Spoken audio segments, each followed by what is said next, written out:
నమస్కారం అండి. మీరు చూసారంటే ఈ మధ్య కాలంలో ఫ్యాషన్ కోసం ఎవరింటికైనా వెళ్ళినప్పుడు వాళ్ళు మంచినీళ్ళు ఇస్తే దాన్ని ఫుల్లుగా తాగేయకుండా హాఫ్ వదిలేస్తారు. అలాగే మనం పెళ్ళిళ్ళు బయటికి ఎక్కడికైనా వెళ్ళినప్పుడు చిన్న చిన్న వాటర్ బాటిల్స్, పెద్ద వాటర్ బాటిల్స్ ఇస్తారు. దాంట్లో మనం సగం తాగేసి వాటిని అక్కడే అలాగే పడేసి వస్తాము.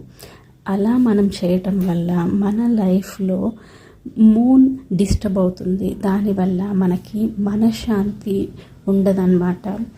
మీ లైఫ్లో మూడ్ స్ట్రాంగ్ అవ్వాలి అంటే మీ మదర్కి సేవ చేయండి. డైలీ మీ మదర్కి మొక్కండి. మదర్ లేని వాళ్ళు మదర్ లాగా పెద్ద వయసు ఉన్న వాళ్ళని బాగా చూసుకోండి.